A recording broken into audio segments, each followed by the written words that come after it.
በራስሽ እርግጠኛ አይደለሽ እኮ። ቀላል ነገር ነው። በ20 በ30 ደቂቃ ውስጥ እውነት ታውቆ እንወጣለን። እኛም ከዚህ ነገር ነፃ እንወጣለን። እርግጠኛ ነሽ አይደለም? በራስሽ ንገሪኝ፣ መልሽኝ። በራስሽ እርግጠኛ ነሽ? ተረጋጋ። ሲጀመር እርግጠኛ ባላችሁ ነገሩ በቃ ከዚህ ችግራችን እንውጣ በቃ። ያ ረቢ መቃኞችን በግራው ልልኝ። እኔ በቃኝ ስወጣ ስላላችሁ እየበላችሁ ለማንኛውም የበላና የተማረ ወርቆ አይወርቅም ይባላልና እኔ ቅመሞች ለእኛስ ማን አለና ዛሬ ግብዣ በእኔ በመጀመሪያ ብሉ እና በመቀጠል እንግዲህ ሄሉሻና ያብ ድራማው ትላላችሁ እና እኔ የፈራሁት ማለት ነው ያብ እውነቱን ምናልባት ውሸት እንኳ ቢሆን ይለያታል ብዬ አላስብም። ምክንያቱም እውነት በዚህ ከተለያት ከባድ ነው። ምክንያቱም ይህ ሰበብ ሆኗቸው ውሸቷ እንኳ ቢሆን ይህን ልጁ እውነት አልሆነ ብሎ ቢለያት ጥሩ አይደለም። ምክንያቱም አንዳንድ ጊዜ ሰዎችን እንኳን ዋሽታችሁ አስታርቆ ይባላል አይደል? ለመታረቅ ከሆነ ያደረገችው ምንም አይደለም፣ ግን እውነት ቢሆን ጥሩ ነው። እውነት ካልሆነ ደግሞ ትንሽ ሊያዳግተን ይችላል፣ ለእነሱ ሳይሆን ለእኛ ራሱ ማለት ነው። አሰላሙ አለይኩም ወራህመቱላሂ ወበረካቱ። ውድና የተከበራችሁ የቻናሌ ቤተሰቦች እንዴት ናችሁ? ደህና ናችሁ ወይ? እኔ ያለሁ አልሐምዱሊላህ። ለቻናሌ አዲስ ከሆናችሁ ላይክ፣ ሼር፣ ሰብ እያደረጋችሁ አበረታቱኝ። ከጎኔ ሆናችሁ ለምታበረታቱኝ ውድ ሀገሬ ልጆች ከልብ ነው የማመሰግነው።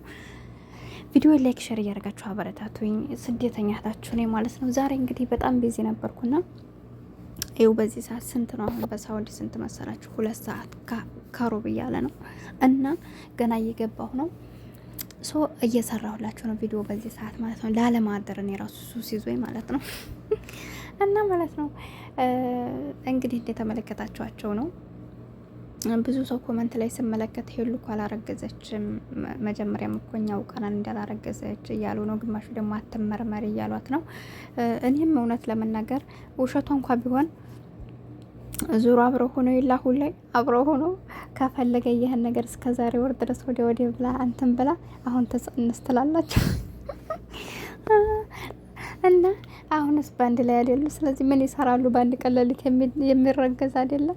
ስለዚህ ታርግዝና ፍቅሯን ማጣት የለባትም። ግን አሁን ቸክ ስለተደረኩ ቢያንስ እስከ 1 ወር እንኳን ምናምን በደንብ ሁለተኛው ወሩን ቸክ ስናረግ በዛው እንትን አይዋለሁ ምናምን ብላ ብታረሳ ሰው ጥሩ ነው። ለምንድን ነው ምናልባት እንኳን ውሸቷን ከሆነም ያብ ሊቀየማት ስለሚችል ማለት ነው።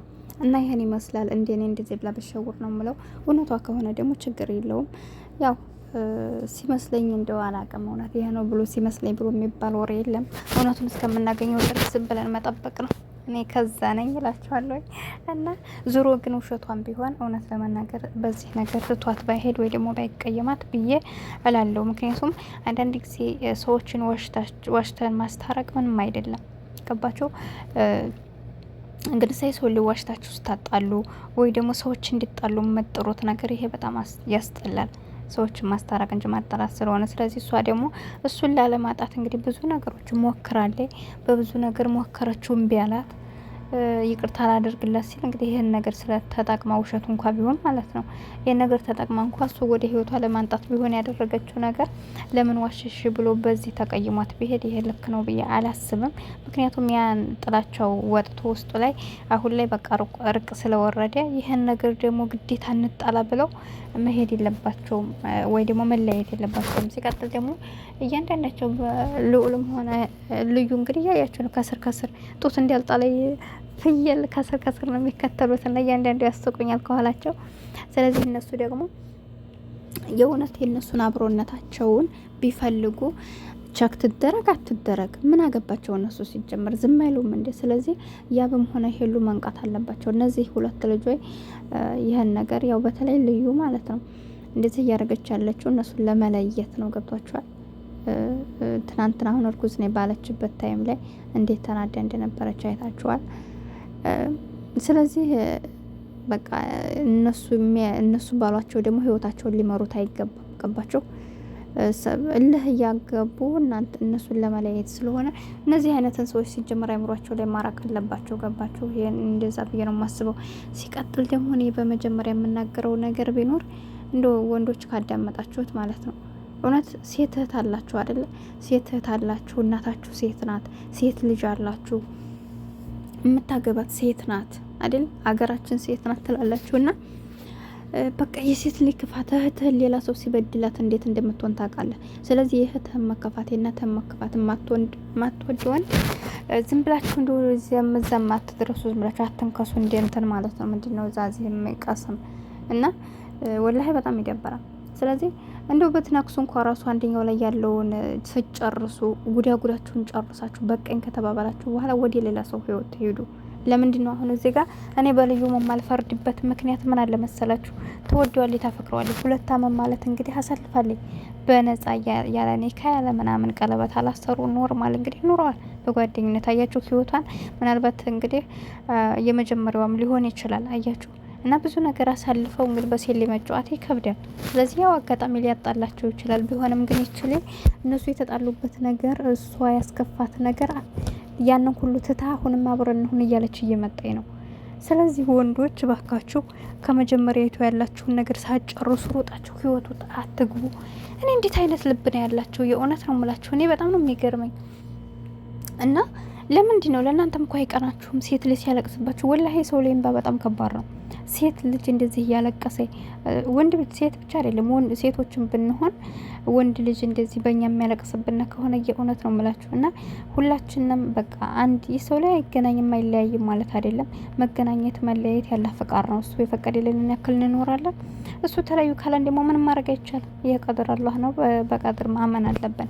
ግን ቢሆንም እዚህ ጋር አንድ ሰው ጋር ጀምራችሁ እሱ ጋር ስለተጣላችሁ እሱን ለማናደድ ብላችሁ ሌላ ህይወት ውስጥ የሌላ ሴት ህይወት ማበላሸት የሌላን ሰው ፍቅር ታስይዛላችሁ። እዛ ሳጨርሱ ለልህ ማለት ነው። እና የሰው ላይ ለበቀል ለልህ አትቅረቡ ባካችሁ። ወይም ደግሞ ያንኛውን ሰው ስላስከፋህ ብቻ የእናንተ መደበሪያ አይደለም ሌላው ሰውና ይህን ነገር ብትጠነቀቁ ምን ይመስላችኋል? አላህን ፍሩ። የእውነት ነው የምላችሁና እንዳልኳችሁ ማንም ሰው የዘራውን ነው የሚያጭደው። ስለዚህ አሁን ያብ ከልዩ ጋር ያለውን ነገር እስከ መጨረሻው ቆርጦ ቢሆን የመጣው ለሄሉም እንደዚህ አይነት ጠንካ አይኖርባትም ነበር። በቃ ሰላሟን አግኝታ ህይወቷን ትመራ ነበር። እና አንዳንድ ጊዜ በቃ ያልተሳካ ህይወቶች ውስጥ ላለመግባት ሁላችንም እናስተውል። ለምንድን ነው ታውቃላችሁ? አንድ በላግብተን ስንፈታ በቃ ችግር ነው። ድጋሜ ደግሞ ስናገባ እንደው አላህ ቢልልና አንድ ሰው ቢሆን ማለት ነው። እንደው እስካሁን ያልገባችሁ ሰው ካላችሁ አስተውላችሁ ግቡ። ገብቶ የወጣ ሰው ደግሞ ምንም ማድረግ አይቻልም። ለድጋሜ ለመግባት መጠንቀቅ አለብን ሁላችንም። ግን እሳ ለመጀመሪያችሁ እንደው በመጀመሪያ ያላገባችሁ ሰዎች፣ ካሁን በፊት ምንም አይነት ግንኙነት የሌላችሁ ሰዎች ወላሂ ከመግባታችሁ በፊት ዱአ አድርጉ። በየእምነታችሁ በቃ በየእምነታችሁ ዱአ ከምንም በላይ ማለት ነው። ምክንያቱም እኛ ለባል ዱአ ልናደርግ ነው እንደንል ይሆናል ግን ከባል በላይ ሌላ ነገር የለም። ዱንያችንም አኺራችንም የሚያምረውም የሚበላሸውም የባል ሀቅና የሚስት ሀቅ ነው። ገብቷችኋል? ምክንያቱም አንድ ሰው ተወልዶ ከእናቱ ጋር ከአባቱ ጋር ቢያንስ እንዲሁ በዛ ተብሎ እስከ 18 አመት ከዛ ውጭ ደግሞ በ14 አመት በ10 አመት የሚወጣ ሰው አለና ከዛ በኋላ እንግዲህ ግረን ጥረና እዚህ ጋር ባል ጋር ነው የምንገናኘው። ህይወታችን እስከ መጨረሻው አላህ እስካለልን ድረስ ከሱ ጋር ነው። ስለዚህ የምንኖረው ከሱ ጋር እስከሆነ ዱንያችን የሚያምረው መልካም ባል ሲኖረን ነው። አኺራችንም የሚያምረው ደግሞ የሱን ሀቅ ስንጠብቅ ነውና ስለዚህ ከመግባታችሁ በፊት ዱአ አድርጋችሁ ለምገቡት ሰው እናንተ እንዳትበደሉ ብቻ ሳይሆን ሰውንም ላለመበደል ዱአ አድርገን እንግባ። ያልገባችሁ ሰው አማና ማለት ነው። አስተውሉ። በቃ ዱአ አድርጉ መጀመሪያ። ለስሜት አትገዙ። በቃ ወላሂ ስሜት 5 ደቂቃ ነው። ይኸው ስንቶቹ ናቸው እንዴ ህይወታችሁ ሲበላሽ መልሰው ራሳቸውን ይጥላሉ። ድጋሜ ሰው አያምኑም፣ ሰውን ለመጉዳት ይሞክራሉና ለማንኛውም ይሄን የመሰለ ውዶች እየስተት ካለብኝ አርሙኝ። አላህ ለሁላችሁ መልካሙን ባል ይወፍቃችሁ፣ መልካሙን ሚስት ይወፍቃችሁ። አላህ ይጠብቀና። ቻናሌን ሰብስክራይብ ያድርጋችሁ፣ አበረታቱኝ። አብሬያችሁ የነበርኩት ይሁነኝ። አሰላሙ አለይኩም ወራህመቱላህ